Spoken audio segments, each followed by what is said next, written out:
ಬಂಧುಗಳೀಗ ಗಮನಿಸ್ತಾ ಇದ್ದೀರಿ, ವಿಶಾಲವಾದಂತ ತೆಂಗಿನ ತೋಟಗಳೆಲ್ಲವೂ ಕೂಡ ನಿಮಗೆ ಕಾಣಿಸ್ತಾ ಇದೆ. ಯಾರು ಕೃಷಿ ಮಾಡ್ತಾ ಇಲ್ಲ, ಅಲ್ಲಿರೋ ರೈತರು ಯಾರು ಇಲ್ಲ. ನಿಮ್ಗೆ ಯಾವ್ದು ಮಲೆನಾಡ ರೀತಿಯಲ್ಲಿ ಕಾಣಿಸ್ತಾ ಇದೆ ಅಥವಾ ಮಲೆನಾಡ ಭಾಗದ ಕೃಷಿ ಜಮೀನು ಇರುತ್ತಲ್ಲ ಆ ರೀತಿಯಲ್ಲಿ ನಿಮಗೆ ಕಾಣಿಸ್ತಾ ಇದೆ. ಡಿ.ಕೆ. ಶಿವಕುಮಾರ್ ಕಣ್ಣಿಗೆ ಪೊರೆ ಬಂದಿದೆಯೋ, ಕಣ್ಣು ಕಾಣಿಸ್ತಾ ಇಲ್ವೋ ಅಥವಾ ವಯಸ್ಸಾಯ್ತೋ ಏನು ಅನ್ನೋದು ಗೊತ್ತಿಲ್ಲ ಅವರಿಗೆ. ಡಿ.ಕೆ. ಶಿವಕುಮಾರ್ ಅವರ ಕಣ್ಣಿಗೆ ಇದು ಬಂಜರು ಭೂಮಿಯ ರೀತಿಯಲ್ಲಿ ಕಾಣಿಸ್ತಾ ಇದೆ. ಏನ್ ರೈತರು ಎರಡೇಟ್ ಹೊಡಿಬೋದಷ್ಟೇ ತಾನೆ, ಮೊಟ್ಟೆನೋ ಕಲ್ಲೋ ಪಲ್ಲೋ ಎಸಿಬಹುದು, ಧಿಕ್ಕಾರ ಹಾಕ್ಬೋದು. ಅದಕ್ಕೆಲ್ಲ ನೀನ್ ಯಾವನು ಅಂತೀನಿ, ಯಾರು ಅನ್ನಲ್ಲ. ನೀನ್ ಯಾವನ್ಲ ನಮ್ಮ ಕಿತ್ಕೊಳಕ್ಕೆ? ನಮ್ಮ ಅಪ್ಪನ್ ಕೊಟ್ಟಿದ್ಯಲ್ಲ, ನಮ್ಮ ತಾತನ್ ಕೊಟ್ಟಿದ್ಯಲ್ಲ ಅಂತೀನಿ. ಬಗ್ರ ಇರೋರು ನೆಮ್ಮದಿಯಾಗಿ ಜೀವನ ಮಾಡ್ತೀವಿ. ಯಾವನೋ ಕೊಡ್ತೀನಿ ಅಂದ ಅವನ್ ತಾನೆ, ಅವನ್ ಬಾಕಲ್ಗೆ ಹೋಗ್ಲಿ. ನನ್ನ ಮನೆ ಮೆಟ್ಲ ಧೈರ್ಯ ಅದನ್ನ ಕೇಳ್ರಿ. ಜಿಕೆಗೆ ಗೈತಾವ್ರೆ ಜನ ನೋಡಪ್ಪ. ಅವನ್ ಬಂದ್ ಗೈತಾವನ, ಅವನ್ಗೆ ಕೂಲಿ ಕೊಡ್ತೀನಿ ಬರೋಳಪ್ಪ. ಡಿಕೆಗೆ ಕೊಡ್ತೀನಿ, ಅವನ ಒಬ್ಬ ಮಗ ಅವನಲ್ವೇ. 4 ಜನ ಕರ್ಕೊಬಾ, ನಾನು ಉಡ್ಸಿದ್ದೀನಿ ಅಂತ ಕೊಡ್ತೀನಿ. ನಾನು ಮಧ್ಯ ಕೂಡ್ದು ನಮ್ಮ ಮೇಲೆ ಬರ್ಲಿ, ಅವನ್ಗೆ ಏನ್ ಮಾಡ್ತೀವ ನೋಡು. ಬಂಧುಗಳೇ ನಮಸ್ಕಾರ, ಹೇಗಿದ್ರೆ ನೀವೆಲ್ಲರೂ? ನಾನು ಸುಬ್ರಹ್ಮಣ್ಯ ಎಸ್ ಹಂಡಿಗೆ. ಬಂಧುಗಳೇ, ಸದ್ಯ ರಾಜ್ಯದಲ್ಲಿ ಬಹಳ ಚರ್ಚೆ ಆಗ್ತಿರುವಂತ ವಿಚಾರ ಅಂದ್ರೆ ಅದು ಬಿಡದಿ ಟೌನ್ಶಿಪ್ಗೆ ಸಂಬಂಧಪಟ್ಟ ಹಾಗೆ. ನಾನು ಗ್ರೌಂಡ್ಗೆ ಹೋಗಿದ್ದೆ, ಸರಣಿ ವರದಿಯನ್ನ ನಿಮ್ಮ ಮುಂದೆ ಇಟ್ಟಿದ್ದೇನೆ. ಒಂದಷ್ಟು ಮಂದಿ ಗಮನಿಸಿರಬಹುದು, ಒಂದಷ್ಟು ಮಂದಿ ನೋಡದೇ ಇರಬಹುದು.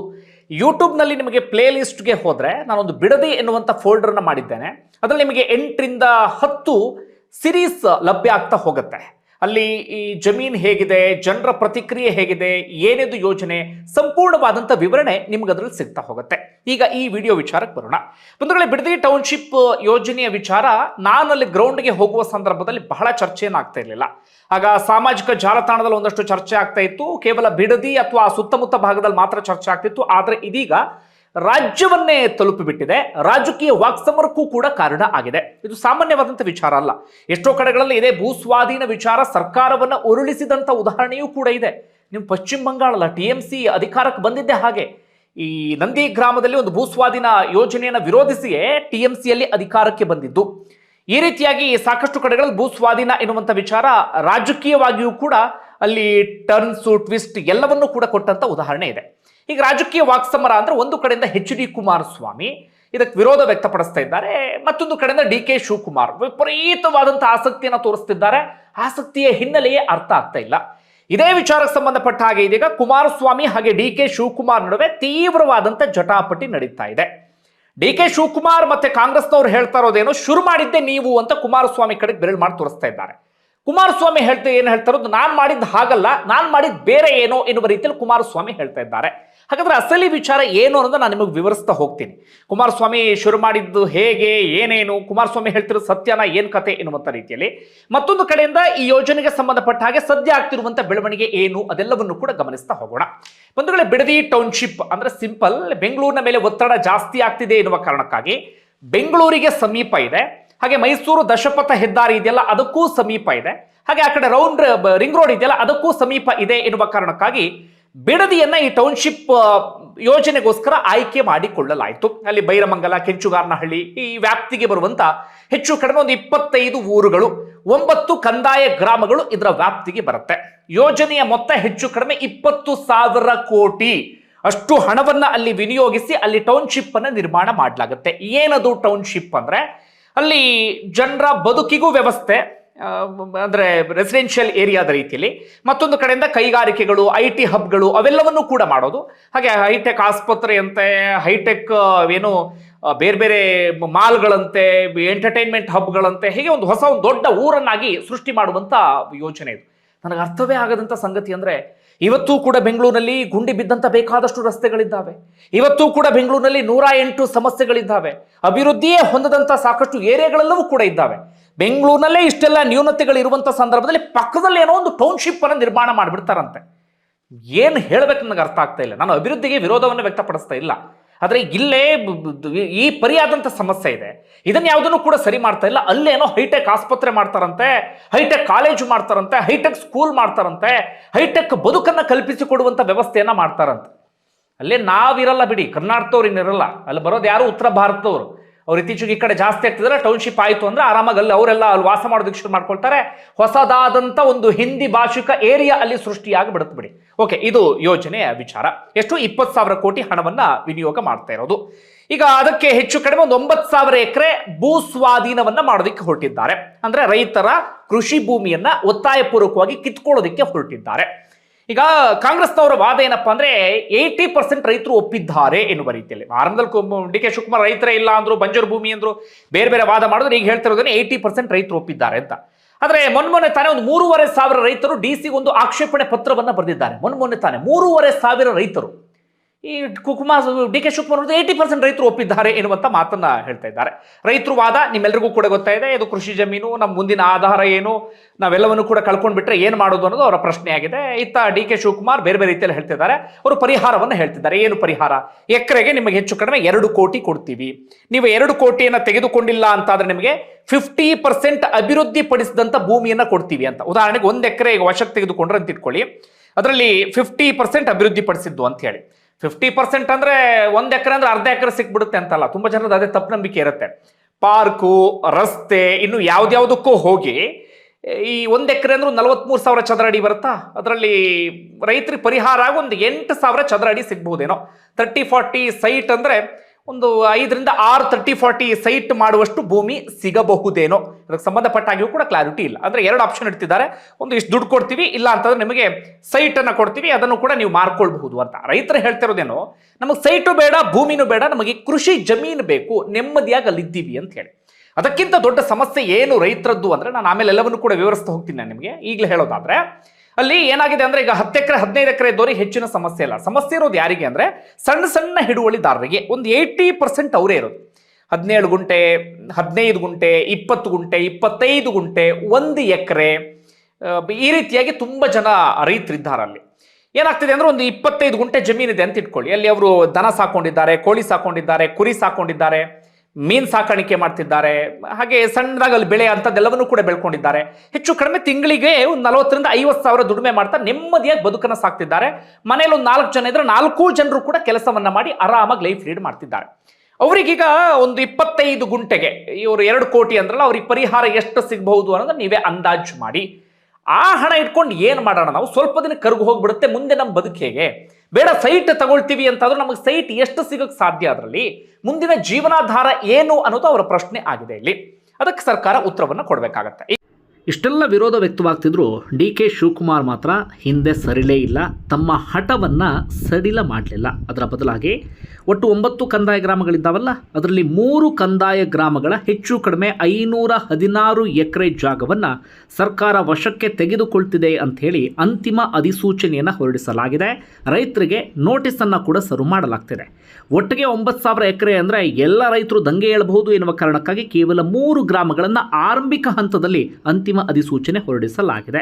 ಮುಂದೆ ಹೋಗ್ತಾ ಹೋಗ್ತಾ ಪೂರ್ತಿ ಜಮೀನನ್ನು ಹಂತ ಹಂತವಾಗಿ ವಶಕ್ಕೆ ಪಡೆಯುವಂತ ಪ್ಲಾನ್ ಅನ್ನ ಮಾಡಲಾಗ್ತಾ ಇದೆ. ಈಗ ಕುಮಾರಸ್ವಾಮಿ, ಡಿ ಕೆ ಶಿವಕುಮಾರ್ ವಾದ ಪ್ರತಿವಾದಕ್ಕೆ ಬರೋಣ. ನಿನ್ನೆ ತಾನೇ ಕುಮಾರಸ್ವಾಮಿ ಅವರು ಒಂದು ಹಳೆಯ ವಿಡಿಯೋವನ್ನು ರಿಲೀಸ್ ಮಾಡಲಾಯಿತು. ಹೆಚ್ಚು ಕಡಿಮೆ 1 ವರ್ಷದ ಹಿಂದೆ ಮಾತನಾಡಿದಂಥ ವಿಡಿಯೋ ಸಾರಾಂಶ ಏನಪ್ಪಾ ಅಂದ್ರೆ, ಕುಮಾರಸ್ವಾಮಿ ಅವರು ಆಗ ಹೇಳಿದ್ರು, ನಾನು ಯೋಜನೆ ಶುರು ಮಾಡಿದಾಗ 40% ಅಭಿವೃದ್ಧಿ ಪಡಿಸಿದಂಥ ಜಾಗವನ್ನು ನಿಮಗೆ ಕೊಡ್ತೀನಿ ಅಂತ ಹೇಳಿದ್ದೆ ಅಂತ ಕುಮಾರಸ್ವಾಮಿ ಆಗ ಹೇಳಿದ್ದನ್ನ 1 ವರ್ಷದ ಹಿಂದೆ ಹೇಳಿದ್ರಲ್ಲ. ಈಗ ಅದನ್ನೇ ಬಾಲಕೃಷ್ಣ ಮಾಗಡಿ ಶಾಸಕರು ವಿಡಿಯೋ ರಿಲೀಸ್ ಮಾಡಿ ಹೇಳ್ತಾ ಇರೋದು. ನೋಡಿ, ಕುಮಾರಸ್ವಾಮಿ ಅವರು ಹೇಳಿದ್ರು 40% ಜಮೀನನ್ನು ಅಭಿವೃದ್ಧಿ ಪಡಿಸಿದ ಜಾಗ ಕೊಡ್ತೀನಿ ಅಂತ ಹೇಳಿ. ನಾವು ಅದನ್ನೇ ಹೇಳ್ತಾ ಇರೋದು 50% ಅಂತ ಹೇಳಿ. ನಾವು ಮಾಡಿದ್ರೆ ಅದು ರಿಯಲ್ ಎಸ್ಟೇಟ್ ಆಗುತ್ತೆ, ಕುಮಾರಸ್ವಾಮಿ ಅವರು ಮಾಡಿದ್ರೆ ಅದು ರೈತರ ಪರ ಅಂತ ಪ್ರಶ್ನೆ ಮಾಡ್ತಾ ಇದ್ದಾರೆ. ಇದು ವಿಚಾರ. ಈಗ ಕುಮಾರಸ್ವಾಮಿ ಅವರ ಪ್ರಮುಖವಾದ ಏನಪ್ಪಾ ಅಂದ್ರೆ, ರಿಯಲ್ ಎಸ್ಟೇಟ್ ದಲ್ಲಾಳಿಗಳ ಕೆಲಸ ಮಾಡ್ತಿದ್ದಾರೆ ಅಂತ. ಅದು ಯಾವ ಅರ್ಥದಲ್ಲಿ ಹೇಳ್ತಾ ಇದ್ದಾರೆ ಅಂದ್ರೆ, ರೈತರ ಜಮೀನನ್ನ ಕಡಿಮೆ ಹಣ ಕೊಟ್ಟು ಒತ್ತಾಯಪೂರ್ವಕವಾಗಿ ಕಿತ್ಕೊಂಡು ಬೇಕಾದಷ್ಟು ಹಣಕ್ಕೆ ಉದ್ಯಮಿಗಳಿಗೋ ರಿಯಲ್ ಎಸ್ಟೇಟ್ ಇವರಿಗೋ ಮಾರಾಟವನ್ನ ಮಾಡುವಂತ ಕೆಲಸವನ್ನ ಸರ್ಕಾರ ಮಾಡ್ತಾ ಇದೆ, ಬ್ರೋಕರ್ ಸ್ಥಾನದಲ್ಲಿ ನಿಂತ್ಕೊಂಡು ಎನ್ನುವ ರೀತಿಯಲ್ಲಿ ಕುಮಾರಸ್ವಾಮಿ ಅವರು ಹೇಳ್ತಿದ್ದಾರೆ. ಅದರ ಅರ್ಥನೂ ಇದೆ ಬಿಡಿ. ಈ ಕುಮಾರಸ್ವಾಮಿ ಅವರು ಏನ್ ಮಾಡಿದ್ರು ಟೌನ್ಶಿಪ್ ಯೋಜನೆ ವಿಚಾರದಲ್ಲಿ? ಅವರೇ ಶುರು ಮಾಡಿದ್ದಂತಲ್ಲ, ಏನ್ ಕತೆ? ಅದನ್ನು ಗಮನಿಸ್ತಾ ಹೋಗೋಣ. ಒಂದು ವೇಳೆ 2006-2007 ಸಂದರ್ಭದಲ್ಲಿ ಆಗ 2020 ಸರ್ಕಾರ ಇತ್ತು. ಕುಮಾರಸ್ವಾಮಿ ಮುಖ್ಯಮಂತ್ರಿ, ಯಡಿಯೂರಪ್ಪನವರು ಉಪಮುಖ್ಯಮಂತ್ರಿ ಆಗಿತ್ತು. ಆಗ ಕುಮಾರಸ್ವಾಮಿ ಅವರು ಒಂದು ಯೋಚನೆಯನ್ನ ಮಾಡ್ತಾರೆ. ಬೆಂಗಳೂರಿನ ಮೇಲಿನ ಒತ್ತಡವನ್ನ ತಗ್ಗಿಸಬೇಕು ಅಂತ ಹೇಳಿ 5 ಟೌನ್ಶಿಪ್ ಮಾಡಬೇಕು ಅಂತ, ಸುತ್ತಮುತ್ತ ಬೆಂಗಳೂರಿನ ಸುತ್ತಮುತ್ತ. ಅದರಲ್ಲಿ ಬಹಳ ಪ್ರಾಮುಖ್ಯತೆಯನ್ನ ಕೊಟ್ಟಿದ್ದು ಬಿಡದಿಯ ವಿಚಾರಕ್ಕೆ. ಅದಕ್ಕೆ ಸಂಬಂಧಪಟ್ಟ ಹಾಗೆ ಆಗ ಒಂದು ಪ್ರಾಥಮಿಕ ಅಧಿಸೂಚನೆಯನ್ನು ಕೂಡ ಹೊರಡಿಸಿ ಆಗಿಬಿಡುತ್ತೆ. ಒಟ್ಟಾರೆಗೆ ಬಿಡದಿ ಟೌನ್ಶಿಪ್ ಯೋಜನೆ ಅಂತ ಶುರು ಮಾಡಿದ್ದೆ ಕುಮಾರಸ್ವಾಮಿಯವರು, ಈಗ ವಿರೋಧವನ್ನ ವ್ಯಕ್ತಪಡಿಸ್ತಾ ಇರುವಂತ ಕುಮಾರಸ್ವಾಮಿಯವರೇ ಆ ಸಂದರ್ಭದಲ್ಲಿ ಶುರು ಮಾಡಿದ್ದು. ಬರೀ ಶುರು ಮಾಡಿದ್ದು ಮಾತ್ರ ಅಲ್ಲ, ಪ್ರಕ್ರಿಯೆಗಳೆಲ್ಲವೂ ಕೂಡ ಬಹಳ ಬೇಗ ಸಾಗ್ತಾ ಹೋಗುತ್ತೆ. BMRDA ಮೂಲಕ ಜಾಗತಿಕವಾಗಿ ಟೆಂಡರ್ ಅನ್ನು ಕೂಡ ಕರೆಯಲಾಗುತ್ತೆ. DLF, Delhi land and finance ಎನ್ನುವಂತ ಒಂದು ಕಂಪನಿ ಬಿಡ್ ಅನ್ನ ಗೆಲ್ಲುತ್ತೆ. 60,000 ಕೋಟಿ ಹಣವನ್ನ ಹೂಡಿಕೆ ಮಾಡಿ ಟೌನ್ಶಿಪ್ ಮಾಡುವಂತ ಪ್ಲಾನ್ ಅನ್ನು ಕೂಡ ಮಾಡಲಾಗುತ್ತೆ. ಈ DLF ಎನ್ನುವಂತ ಕಂಪನಿ ಏನ್ ಮಾಡುತ್ತೆ ಅಂದ್ರೆ 400 ಕೋಟಿ ಹಣವನ್ನ ಸರ್ಕಾರಕ್ಕೆ ಕೊಟ್ಟು ಕೂಡ ಬಿಡುತ್ತೆ. ಹೇಗಿತ್ತು ಪ್ರಾಜೆಕ್ಟ್ ಇದು ಅಂದ್ರೆ ಪಬ್ಲಿಕ್ ಪ್ರೈವೇಟ್ ಪಾರ್ಟ್ನರ್ಶಿಪ್ ಎನ್ನುವ ರೀತಿಯಲ್ಲಿ, ಅಂದ್ರೆ ಸರ್ಕಾರ ಪ್ಲಸ್ ಪ್ರೈವೇಟ್ ಕಂಪನಿ ಇವರ ಜಂಟಿ ಸಹಭಾಗಿತ್ವದಲ್ಲಿ ಟೌನ್ಶಿಪ್ ಅನ್ನ ನಿರ್ಮಾಣ ಮಾಡೋದು ಅಂತ ಹೇಳಿ ಆಗ ಪ್ಲಾನ್ ಅನ್ನ ಆಗಿರುತ್ತೆ. ಆಗ್ಲೂ ಕೂಡ ರೈತರಿಗೆ ಹಣ ಇಲ್ಲ ಅಂತ ನಿಮಗೆ ಸೈಟು ಈ ರೀತಿಯಾಗಿ ಒಂದಷ್ಟು ಪರಿಹಾರ ಅಂತದೆಲ್ಲವನ್ನೂ ಕೂಡ ಹೇಳಲಾಗಿರುತ್ತೆ. ಆಗ ರೈತರು ತೀವ್ರ ವಿರೋಧವನ್ನ ವ್ಯಕ್ತಪಡಿಸೋಕೆ ಶುರು ಮಾಡ್ಕೊಳ್ತಾರೆ. ನೋಡಿ, ಇದು ಕೃಷಿ ಜಮೀನು ಅಂತ. ಈಗ ಹೇಗೆ ಹೋರಾಟ ಮಾಡ್ತಿದ್ದಾರೋ ಆಗ್ಲೂ ಹಾಗೆ ಹೋರಾಟ ಮಾಡ್ತಾರೆ. ರೈತರನ್ನ ಕೇಳಿದಾಗ ಅವ್ರು ಹೇಳ್ತಾ ಇದ್ರು, ರೈತರು ಆಗ ಹೋರಾಟಕ್ಕಿಂತ ಈಗಿನ ಹೋರಾಟ ತೀವ್ರತೆ ಜಾಸ್ತಿ. ಯಾಕಂದ್ರೆ ಆಗ ತುಂಬಾ ಜನ ನಾವೇನು ಕೃಷಿ ಮಾಡ್ತಾ ಇರ್ಲಿಲ್ಲ, ಆಗ ಬೋರ್ವೆಲ್ ಹಾಕ್ತಿರ್ಲಿಲ್ಲ, ನೀರಿನ ವ್ಯವಸ್ಥೆಯೂ ಕೂಡ ಇರಲಿಲ್ಲ. ಜೊತೆಗೆ ಆಗ ನಮ್ಮ ತಲೆಯಲ್ಲೂ ಕೂಡ ಒಂದಿತ್ತು, ಆಗೇನಾದ್ರೂ ಅಪ್ಪಿ ದುಡ್ಡು ಕೊಟ್ಟರು ಅಂತಾದ್ರೆ ಬೆಂಗಳೂರು ಸುತ್ತಮುತ್ತಲ ಸೈಟ್ ಖರೀದಿ ಮಾಡಿಬಿಡೋಣ ಎನ್ನುವ ರೀತಿಯಲ್ಲೂ ಕೂಡ. ಯಾಕಂದ್ರೆ ಆಗ ಸೈಟ್ ಬೆಲೆ ಅಷ್ಟು ಇರಲಿಲ್ಲ. ಆದ್ರೆ ಈಗ ಚಿತ್ರಣವೇ ಬದಲಾಗಿ ಹೋಗಿದೆ. ನಾವಿಲ್ಲಿ ಕೃಷಿಯನ್ನ ಮಾಡೋದಕ್ಕೆ ಶುರು ಮಾಡ್ಕೊಂಡು ಬಿಟ್ಟಿದ್ದೇವೆ. ಕೃಷಿ ಚಟುವಟಿಕೆ ವಿಪರೀತ ಆಗಿದೆ. ಈಗ ಹೋರಾಟದ ತೀವ್ರತೆ ಜಾಸ್ತಿ ಅಂತ. ಒಟ್ಟಾರೆಯಾಗಿ ಆಗ್ಲೂ ಕೂಡ ಹೋರಾಟವನ್ನ ಮಾಡಿದ್ರು. ಕುಮಾರಸ್ವಾಮಿ ಅವರ ಬಳಿ ಹೋಗಿ ರೈತರು ಕೂಡ ಮನವಿಯನ್ನ ಮಾಡಿಕೊಂಡರು. ಆಗ ಏನಾಗ್ಬಿಡುತ್ತೆ ಅಂದ್ರೆ ಈ ಭೂಸ್ವಾಧೀನ ಪ್ರಕ್ರಿಯೆ ನಿಧಾನ ಆಗಿ ಬಿಡುತ್ತೆ. ಆಗ ಈ DLF ಎನ್ನುವಂತ ಕಂಪನಿಗೆ ಒಂದು ಸಮಸ್ಯೆ ಆಗ್ಬಿಡುತ್ತೆ. ಆಗ ಗ್ಲೋಬಲ್ ರೆಸೆಷನ್ ಶುರುವಾಗ್ಬಿಡುತ್ತೆ. ಅಂದ್ರೆ ಜಾಗತಿಕ ಮಟ್ಟದಲ್ಲಿ ಒಂದು ಆರ್ಥಿಕವಾದಂತ ಹಿಂಜರಿತ ಶುರುವಾಗ್ಬಿಡುತ್ತೆ. ಆಗ DLF ಕಂಪನಿ ಏನು ಯೋಚನೆ ಮಾಡುತ್ತೆ, 60,000 ಕೋಟಿ ವಿನಿಯೋಗ ಮಾಡಿದ್ರೆ, ಇಲ್ಲಿ ವಿನಿಯೋಗ ಹಾಕಿದ್ರೆ ನನಗಷ್ಟು ಲಾಭ ಇಲ್ಲ ಎನ್ನುವ ರೀತಿಯಲ್ಲಿ DLF ಕಂಪನಿ ಯೋಚನೆ ಮಾಡುತ್ತೆ. ಜೊತೆಗೆ ಆಗ ಒಂದಷ್ಟು ಕಠಿಣ ನಿಯಮಗಳು ಕೂಡ ಇದ್ವು. ಒಂದು ಕಡೆಯಿಂದ ಭೂಸ್ವಾಧೀನ ಪ್ರಕ್ರಿಯೆ ತಡ ಆಗುತ್ತೆ, ಮತ್ತೊಂದು ಕಡೆಯಿಂದ DLF ಕಂಪನಿ ಹೀಗೆ ಒಂದಷ್ಟು ಕಾರಣಗಳನ್ನ ಕೊಟ್ಟು ಹಿಂದೇಟನ್ನ ಹಾಕಿ ಬಿಡುತ್ತೆ. ಆಗ ಕುಮಾರಸ್ವಾಮಿಯವರು ಅನಿವಾರ್ಯವಾಗಿ ಯೋಜನೆಯ ಬಗ್ಗೆ ಆಸಕ್ತಿಯನ್ನ ಕಳೆದುಕೊಳ್ಳುವ ರೀತಿಯಲ್ಲಿ ಆಗಿಬಿಡುತ್ತೆ. ಆಗ DLF ನ 400 ಕೋಟಿ ಹಣವನ್ನ ಮುಟ್ಟುಗೋಲು ಹಾಕೊಳ್ಳಲಾಗಿತ್ತು. ಅವರು ಕೋರ್ಟ್ಗೆ ಹೋದ್ರು. 2020-21 ಕ್ಲಿಯರ್ ಆಯಿತು. ಸರ್ಕಾರವೇ DLF ಕಂಪನಿಗೆ 400 ಕೋಟಿ ಕೊಡುವಂತ ಪರಿಸ್ಥಿತಿ ಎದುರಾಯಿತು ವಾಪಸ್ಸು. ಇಂಥದ್ದೆಲ್ಲವೂ ಕೂಡ ಆಗಿತ್ತು. ಅಂದ್ರೆ ಕುಮಾರಸ್ವಾಮಿಯವರು ಕೇವಲ ರೈತರ ವಿರೋಧದ ಕಾರಣಕ್ಕಾಗಿ ಕೈ ಬಿಟ್ಟಿದ್ದಲ್ಲ, DLF ಕಂಪನಿಯೇ ಹಿಂದೇಟನ್ನ ಹಾಕುತ್ತೆ. ಎಲ್ಲ ಕಾರಣಕ್ಕಾಗಿ ಕುಮಾರಸ್ವಾಮಿ ಅವರ ವಿಚಾರದಲ್ಲಿ ಸೈಲೆಂಟ್ ಆಗ್ತಾರೆ. ಅದಾದ ಬಳಿಕ ಸರ್ಕಾರವು ಬಿದ್ದು ಹೋಗ್ಬಿಡುತ್ತೆ. ಯಡಿಯೂರಪ್ಪನವರು CM ಆಗ್ತಾರೆ. ಹೆಚ್ಚು ಕಡಿಮೆ 2011ರಲ್ಲಿ ಭೂಸ್ವಾಧೀನ ಪ್ರಕ್ರಿಯೆಯನ್ನೇ ಆಗ ಕೈ ಬಿಡುವಂತ ಕೆಲಸ ಆಗತ್ತೆ. ಈಗ DK ಶಿವಕುಮಾರ್ ಅವರು ಬರ್ತಾ ಇದ್ದ ಹಾಗೆ ಮತ್ತೊಮ್ಮೆ ಅದರಲ್ಲಿ ಆಸಕ್ತಿಯನ್ನ ತೋರೋದಕ್ಕೆ ಶುರು ಮಾಡ್ಕೊಳ್ತಾರೆ. ಅದಕ್ಕೊಂದು ಹೊಸ ಹೆಸರನ್ನ ಕೊಡ್ತಾರೆ, GBIT ಎನ್ನುವ ರೀತಿಯಲ್ಲಿ. AI ಸಿಟಿ ಅಂತಲೂ ಕೂಡ DK ಶಿವಕುಮಾರ್ ಅವರು ಕರೆಯೋದಕ್ಕೆ ಶುರು ಮಾಡ್ಕೊಳ್ತಾರೆ. ಈಗ ಈ ಹಂತಕ್ಕೆ ಬಂದು ನಿಂತುಕೊಂಡಿದೆ. ಅಂದ್ರೆ ಕುಮಾರಸ್ವಾಮಿ ಅವರು ಆಗ ಮಾಡಿದ್ದೇನು ಅಂತ ನಿಮಗೆ ಅರ್ಥ ಆಯ್ತು ಅಂತ ಅನ್ಕೊಳ್ತೀನಿ. ಈಗ DK ಶಿವಕುಮಾರ್ ಅವರು ಮಾಡೋದಕ್ಕೆ ಹೊರಟಿರೋದು ಏನು ಅದು ಕೂಡ ನಿಮಗೆ ಸ್ಪಷ್ಟವಾಗಿ ಅರ್ಥ ಆಗಿರುತ್ತೆ. ಒಟ್ಟಾರೆ ನನ್ನ ಅಭಿಪ್ರಾಯವನ್ನ ಹೇಳೋದಾದ್ರೆ, ನಾನು ಕಂಡಂತೆ ಮೊದಲು ಅನ್ಸೋದೇನಪ್ಪ ಅಂದ್ರೆ, ನನಗೆ ಯಾವತ್ತೂ ಕೂಡ ಕೃಷಿ ಜಮೀನು ಇದೆಯಲ್ಲ ಉದ್ಯಮಿಗಳ ಕೈಗೆ ಸಿಗಬಾರ್ದು. ಮುಂದೊಂದು ದಿನ ಕೃಷಿಯೇ ಪ್ರಮುಖವಾದಂಥ ಇದಾಗಬಹುದು. ಯಾಕಂದ್ರೆ ಇವತ್ತೆಲ್ಲರೂ ಕೂಡ ಕೃಷಿಯನ್ನ ತೊರೆತಿರುವಂತ ಕಾರಣಕ್ಕಾಗಿ ಸಾಕಷ್ಟು ಮಂದಿ ಈಗ ಕೃಷಿ ಜಮೀನೇ ಕಡಿಮೆ ಅನ್ನುವಂಥ ಪರಿಸ್ಥಿತಿ ಎದುರಾಗ್ಬಿಟ್ಟಿದೆ. ಎಲ್ಲ ಕಡೆಗಳಲ್ಲೂ ಕೂಡ ಕಮರ್ಷಿಯಲ್ ಲ್ಯಾಂಡ್ ಕನ್ವರ್ಟ್ ಮಾಡ್ತಿದ್ದಾರೆ. ಕಮರ್ಷಿಯಲ್ ಆಕ್ಟಿವಿಟೀಸ್ಗಳು ನಡೆಯೋದಕ್ಕೆ ಶುರುವಾಗಿದೆ. ಜನ ಕೂಡ ಈ ಬೇರೆ ಬೇರೆ ಕಾರಣಕ್ಕಾಗಿ ಕೃಷಿಯಿಂದ ಹಿಂದೆಟನ್ನ ಹಾಕ್ತಾ ಇದ್ದಾರೆ. ಈಗ ಯಾರು ಕೃಷಿ ಕಡೆಗೆ ಆಸಕ್ತಿ ತೋರ್ತಿದ್ದಾರೋ, ಕೃಷಿ ಜಮೀನು ಎಲ್ಲಿದೆಯೋ ಅದನ್ನು ಒತ್ತಾಯಪೂರ್ವಕವಾಗಿ ಕಿತ್ಕೊಂಡು ಇನ್ಯಾರೋ ಉದ್ಯಮಿಗಳ ಕೈಗೆ, ರಿಯಲ್ ಎಸ್ಟೇಟ್ ಮಾಫಿಯಾದವ್ರ ಕೈಗೆ ಕೊಟ್ಟರು ಅಂತಾದ್ರೆ, ಈಗ ಕೃಷಿ ಜಮೀನನ್ನೇನೋ ಕಮರ್ಷಿಯಲ್ ಆಕ್ಟಿವಿಟೀಸ್ಗೆ ಕನ್ವರ್ಟ್ ಮಾಡ್ಬೋದು. ಕಮರ್ಷಿಯಲ್ ಚಟುವಟಿಕೆ ನಡೀತಿದ್ದಂಥ ಜಾಗವನ್ನು ಮತ್ತೆ ನಾವು ಕೃಷಿ ಜಮೀನು ಮಾಡ್ತೀವಿ ಅಂದ್ರೆ ಸಾಧ್ಯವೇ ಇಲ್ಲ. ಅದು ಒಮ್ಮೆ ಸರ್ವನಾಶ ಮಾಡಿಬಿಟ್ರು ಅಂತಂದ್ರೆ ಮತ್ತದನ್ನು ಇದು ಮಾಡಕ್ಕೆ ಸಾಧ್ಯ ಇಲ್ಲ. ಬಿಡದಿ ಸುತ್ತಮುತ್ತ ಅತ್ಯದ್ಭುತವಾದಂಥ ಪ್ರಕೃತಿ. ಆ ಕಾರಣಕ್ಕಾಗಿ ಇವತ್ತು ನಾವು ಬೆಂಗಳೂರಿನಲ್ಲಿ ಇಷ್ಟು ಆರಾಮಾಗಿ ಉಸಿರಾಡ್ತಾ ಇದ್ದೇವೆ. ಒಳ್ಳೆ ಆಕ್ಸಿಜನ್ ಎಲ್ಲವೂ ಕೂಡ ಬರ್ತಾ ಇದೆ. ಕಾರಣ ಸುತ್ತಮುತ್ತ ಈ ಬಿಡದಿ, ಆನೆಕಲ್ಲು, ಹೊಸಕೋಟೆ ಇಲ್ಲೆಲ್ಲ ಕಡೆಗಳಲ್ಲಿ ಕೃಷಿ ಮಾಡ್ತಿದ್ದಾರೆ. ಮರ ಗಿಡಗಳು ಎಲ್ಲ ಸ್ವಚ್ಛಂದವಾಗಿ ಬೆಳೆದು ನಿಂತಿದ್ದಾವೆ. ಎಲ್ಲಾ ಕಡೆಗಳಲ್ಲೂ ಕೂಡ ನೀವು ಕಟ್ ಮಾಡ್ತಾ ಹೋಗಿ. ಈಗ ಬಿಡದಿಲಿ ಇಷ್ಟು, ಆನೆಕಲ್ಲಲ್ಲಿ ಸ್ವಿಫ್ಟ್ ಸಿಟಿ ಮಾಡಕ್ ಕೊಟ್ಟಿದ್ದಾರಲ್ಲ, ಎಷ್ಟು 3500 ಎಕರೆ. ಆ ದೊಡ್ಡಬಳ್ಳಾಪುರದಲ್ಲಿ 2100 ಎಕರೆ ಅನ್ಸುತ್ತೆ. ಚಿಕ್ಕಬಳ್ಳಾಪುರ ಹತ್ರ ಅಲ್ಲೊಂದು ಎಷ್ಟೋ ಮಾಡಿಕೊಟ್ಟಿದ್ದಾರೆ. ಎಲ್ಲಾ ಕಡೆ ಹಿಂಗೆ ಮಾಡಿ ಮಾಡಿ ಮಾಡಿ ಕೃಷಿ ಜಮೀನು ಪೂರ್ತಿ ಕಿತ್ ಉದ್ಯಮಿಗಳ ಕೈಗೆ ಕೊಡ್ತಾ ಹೋಗ್ಬಿಟ್ರೆ ಫ್ಯೂಚರ್ ಏನು? ಈ ನಾಡಿನ ಫ್ಯೂಚರ್ ಏನು? ಮುಂದಿನ ಜನರೇಷನ್ ನಮಗೆ ತುಬುಕ್ ಅಂತ ಒಗೆಯೋದಕ್ಕೆ ಶುರು ಮಾಡ್ಕೊಂಡು ಬಿಡುತ್ತೆ. ಇದು ಒಂದು ವಿಚಾರ. ಮತ್ತೊಂದು, ರೈತರ ಒಪ್ಪಿಗೆಯೇ ಇಲ್ಲದೆ ನೀವು 80% ರೈತರು ಒಪ್ಕೊಂಡಿದ್ದಾರೆ. ಅಟ್ಲೀಸ್ಟ್ ರೈತರ ಹತ್ರ ಹೋಗಿ ಮಾತಾಡಿ ಅಲ್ಲಿ ಕುತ್ಕೊಂಡು ಮನೆ ಸರ್ವೆಯನ್ನ ಮಾಡಿ ಕರೆಕ್ಟ್ ಲೆಕ್ಕ ಕೊಡಿ, ಜನರ ಮುಂದೆ ಡೇಟಾ ಕೊಡಿ. ನೀವು ಬರೀ ಇಲ್ಲೆಲ್ಲ ಕುತ್ಕೊಂಡು 80% ರೈತರು ಒಪ್ಕೊಂಡಿದ್ದಾರೆ ಅಂತ ಹೇಳೋದಲ್ಲ. ಮನೆಗೆ ಹೋಗಿ ನಿಜವಾಗ್ಲೂ 80% ರೈತರು ಒಪ್ಕೊಂಡಿದ್ರೆ ಎಲ್ಲ ಲೆಕ್ಕವನ್ನ ಹಾಕಿ ಓಕೆ ನೀವು ಮುಂದೆ ಅಂತೇಳಿ ಒಂದು ಯೋಜನೆಯನ್ನ ಮುಂದುವರಿಸಬಹುದು. ಅಂಥದ್ದು ಏನು ಕೂಡ ಮಾಡ್ತಾ ಇಲ್ಲ. ಆ ರೈತರ ಪೂರ್ವಜರ ಸಮಾಧಿ ಇದೆ, ಅವ್ರ ಬದುಕಿದೆ, ಅವ್ರಿಗೊಂದು ಭಾವನೆ ಇದೆ, ಅವ್ರ ಹೆಂಗೋ ಅತ್ಯದ್ಭುತವಾದಂಥ ಬದುಕನ್ನು ಕಟ್ಕೊಂಡಿದ್ದಾರೆ. ಫೋರ್ಸ್ಫುಲಿ ಕಿತ್ಕೊಂಡು ಯಾಕೆ ಈ ಪರಿಯಾದಂಥ ಆಸಕ್ತಿ? ಇದೇ ಇಲ್ಲಿರುವಂಥ ಪ್ರಮುಖ ಪ್ರಶ್ನೆ.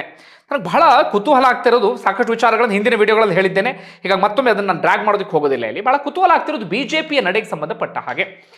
ಡಿ ಕೆ ಶಿವಕುಮಾರ್ ಹೇಳಿದ್ರು ಮೋದಿಯವರೇ ಮೆಚ್ಚಿಕೊಂಡಿದ್ದಾರೆ ನನ್ನ ಯೋಜನೆಯನ್ನ ಎನ್ನುವ ರೀತಿಯಲ್ಲಿ. ಸತ್ಯನ ಸುಳ್ಳೋ ಗೊತ್ತಿಲ್ಲ, ಅದು ಒಂದು ಕಡೆಯಿಂದ. ಮತ್ತೊಂದು ಕಡೆಯಿಂದ ಬಿಜೆಪಿ ರಾಜ್ಯಾಧ್ಯಕ್ಷ ವಿಜಯೇಂದ್ರ, ವಿಪಕ್ಷ ನಾಯಕರಾಗಿರುವಂಥ ಆರ್ ಅಶೋಕ್ ಬರೀ ಟ್ವೀಟ್ ಮಾಡಿ ಸೈಲೆಂಟಾಗಿ ಕೂತ್ಬಿಟ್ಟಿದ್ದಾರಪ್ಪ. ಯತ್ನಾಳ್ ಅವರಾದರೂ ಸ್ಪಾಟಿಗೆ ಹೋದ್ರು, ಜನರ ಜೊತೆ ಬೆರೆತರಲ್ಲಿ. ಉಚ್ಚಾಟಿತ ಬಿಜೆಪಿ ನಾಯಕ, ಈಗ ಬಿಜೆಪಿಲಿಲ್ಲ ಬಿಡಿ, ಉಚ್ಚಾಟನೆಗೊಂಡಿದ್ದಾರೆ, ಅವರಾದರೂ ಹೋದ್ರು. ಬಿಜೆಪಿ ಅಧಿಕೃತ ವಿಪಕ್ಷ ನಾಯಕರು, ರಾಜ್ಯಾಧ್ಯಕ್ಷರು ಒಂದೆರಡು ಟ್ವೀಟ್ ಮಾಡಿದ್ರು, ನಮಗೆ ವಿರೋಧ ಇದೆ ಯೋಜನೆಗೆ ಅಂತ ಹೇಳಿದ್ರು. ಅದಾದ ಬಳಿಕ ಅವರೆಲ್ಲರೂ ಕೂಡ ಸೈಲೆಂಟ್ ಆದರು. ಏನು ಸದ್ದಿಲ್ಲ ಸುದ್ದಿ ಇಲ್ಲಪ್ಪ. ಯಾಕೋ ಈ ವಿಚಾರದಲ್ಲಿ ಡಿ ಕೆ ಶಿವಕುಮಾರ್ ಬೆಂಬಲ ಕೊಡ್ತಿದ್ದಾರಾ ಏನು ಅಂತ ಅರ್ಥ ಆಗ್ತಿಲ್ಲ. JDS-ನವರಾದರೂ ನಿಖಿಲ್ ಕುಮಾರಸ್ವಾಮಿ ಸ್ಪಾಟ್ ಹೋಗ್ತಿದ್ದಾರೆ, ಕುಮಾರಸ್ವಾಮಿ ಡೈಲಿ ಮಾಧ್ಯಮಗಳ ಎದುರುಗಡೆ ಮಾತಾಡ್ತಿದ್ದಾರೆ, ಕಾನೂನು ಹೋರಾಟಕ್ಕೂ ನಾವು ಬೆಂಬಲ ಕೊಡ್ತೀವಿ ಅಂತ ಹೇಳ್ತಿದ್ದಾರೆ. ಬಿಜೆಪಿಯವರು ಯಾಕೆ ಸೈಲೆಂಟ್ ಆಗಿದ್ದಾರೆ? ನನಗದೇ ಅರ್ಥ ಆಗದೆ ವಿಚಾರ. ಒಟ್ಟಾರೆ ಬಂಧುಗಳೇ, ಏನಿಸ್ತೆ ಕಮೆಂಟ್ ಮಾಡಿ. ಧನ್ಯವಾದ.